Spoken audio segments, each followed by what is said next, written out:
Well, it's been a while, but now we have episode 5 of The Prospect Wizard on deck and here for you, for your consumption, and we hope that you sincerely enjoy our show today. I'm Greg Miraz, your host, The Prospect Wizard, and today, as we promised in our last episode, now to recap, we have gone with two White Sox prospects, Yoan Moncada, Lucas Giolito.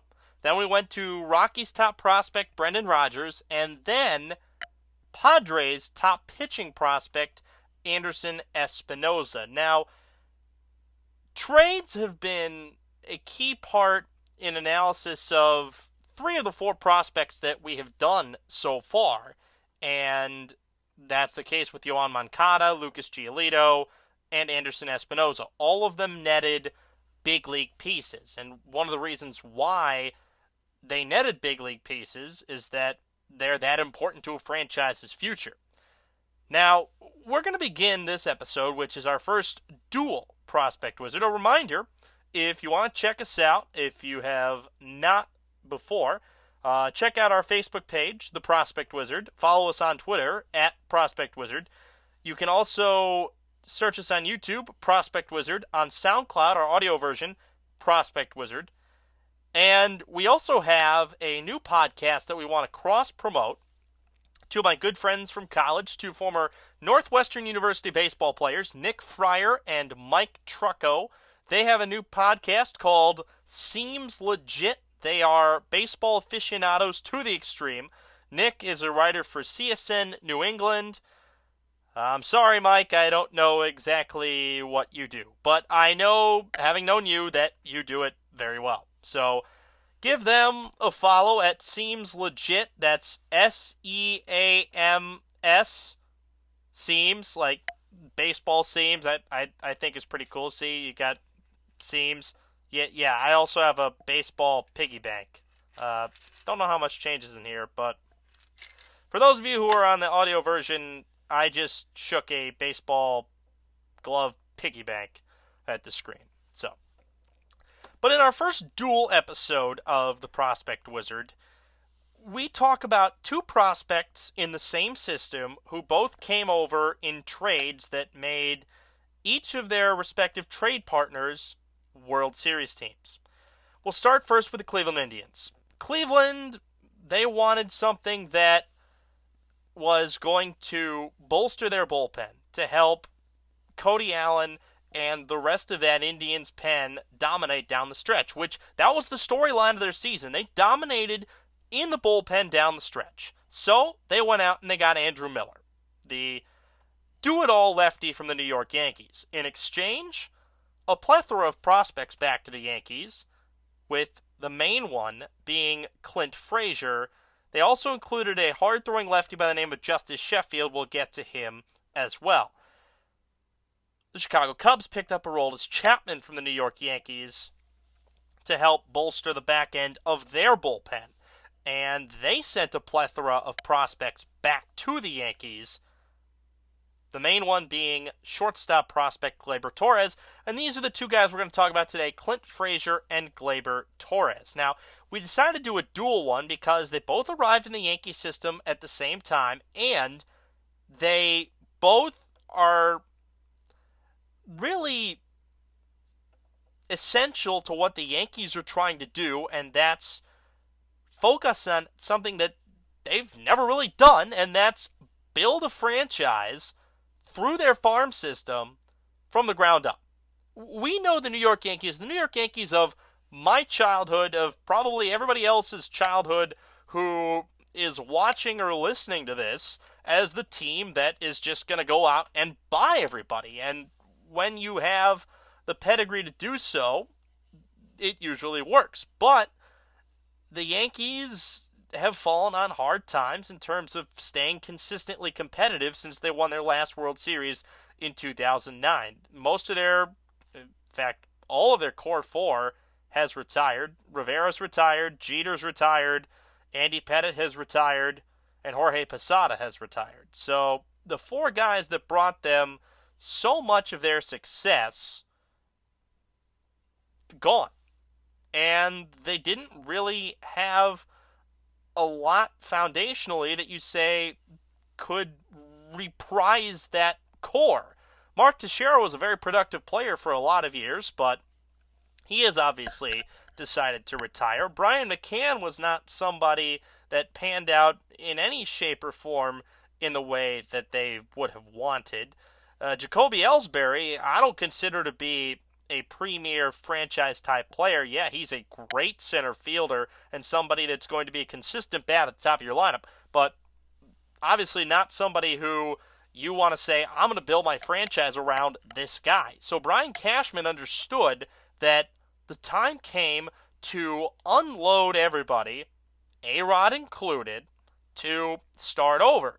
And he netted guys that are going to make this Yankees team just absolute world beaters for years and years to come when these prospects rise to the top and become big leaguers. Now, we'll start with Clint Frazier. And this was a guy that was the third-ranked prospect in the Indian system when he was with them last season. First-round draft pick in 2013, and he has had success power numbers-wise at pretty much every level. 2014 in Lake County, A-ball, 13 homers, 50 RBI, a .266 batting average. In High A Lynchburg in 2015, 16 bombs, 72 stakes, a .285 batting average, and an on-base of .377 in 133 games, which, by the way, a minor league regular season is 140 games, and just having been around a good amount of minor league baseball players over the last 2 years, you don't see a lot of guys play 130-plus games with one team. Either they're promoted or demoted, or they get a considerable amount of days off because teams don't want to put that much wear and tear on a guy's body. So Clint Frazier has certainly stood the test of time. With Double-A Akron, before he was traded to the Yankees, he had .276 with 13 homers in 89 games. Really good power numbers, 48 RBI over that stretch, and an on-base of .256. Struggled at Triple-A Scranton Wilkes-Barre with the Yankees. Granted, he didn't play any Double-A games with the Yankees. He had been promoted to Triple-A Columbus for 5 games before his trade from the Indian system, so he certainly got thrown into the fire. Strikeout numbers, not necessarily where you would want them to be. 86 strikeouts in 89 games with Akron this season. And he had a lot of strikeout troubles early in his career. 2014 in Lake County, 161 strikeouts. 2015 in Lynchburg, 125 strikeouts and 501 at-bats. Strikeout numbers have been getting better, but that's obviously been a problem.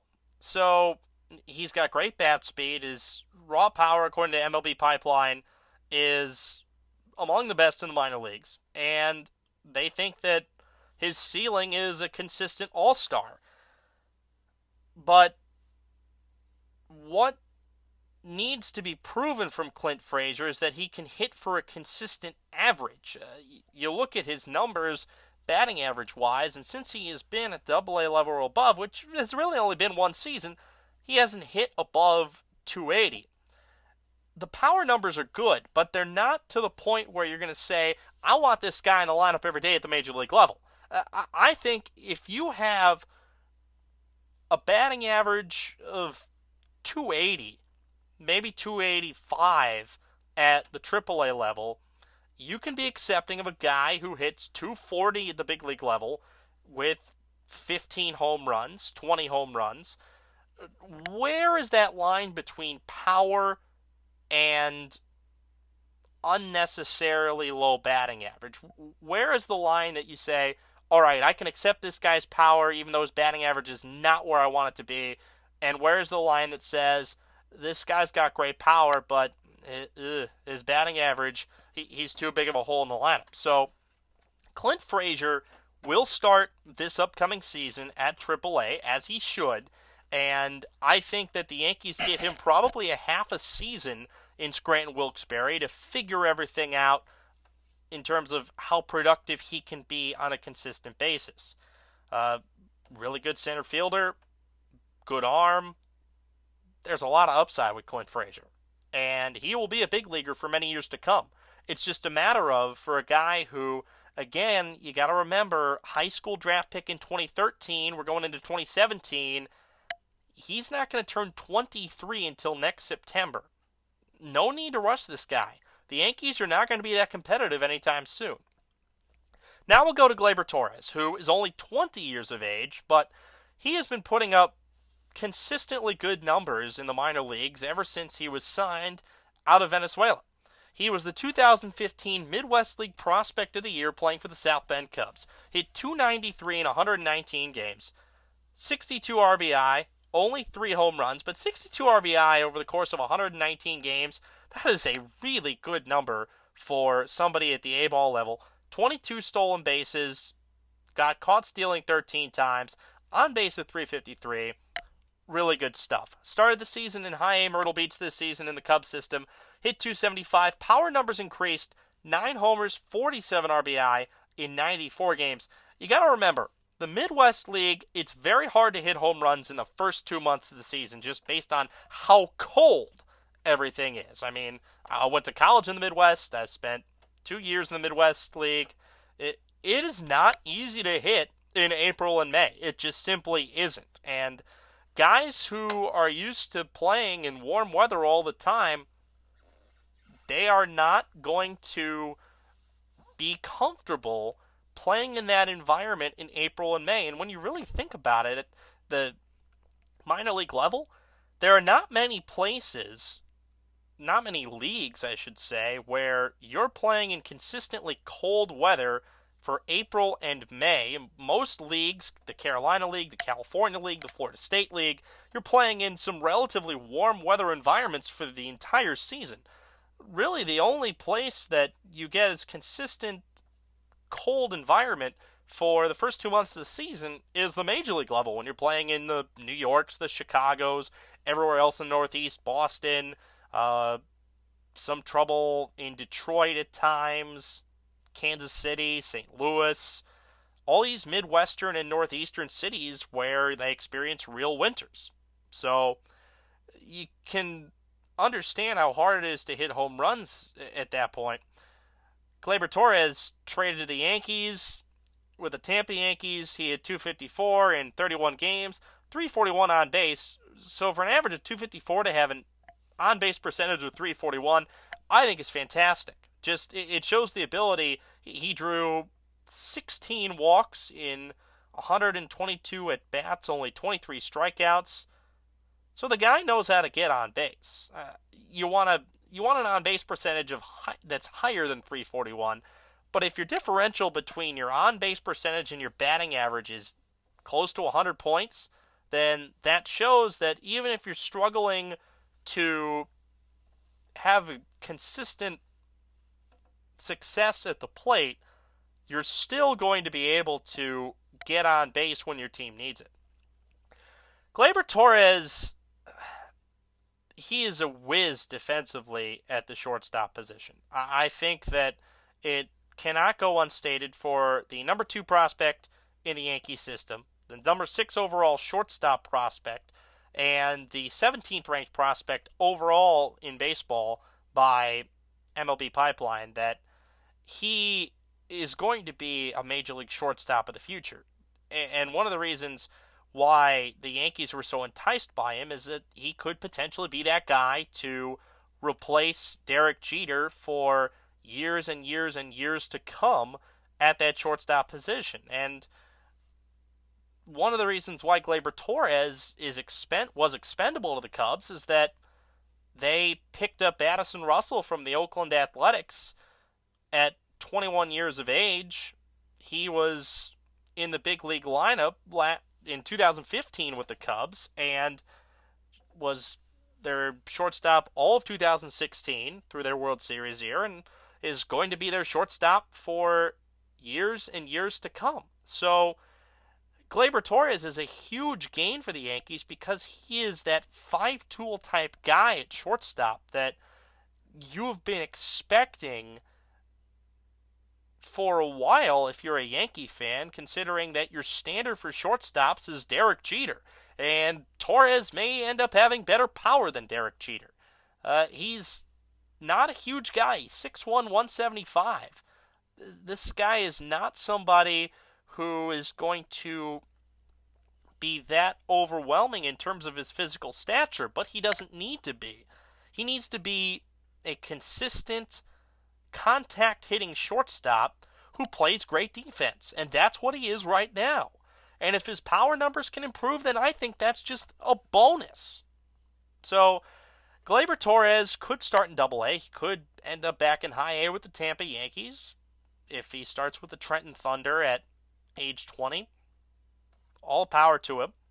If he hits 290, 275, pretty much anything I'd say above 270, he's going to stick wherever he is, and if that happens to be at High A, he'll end up getting promoted to Double-A.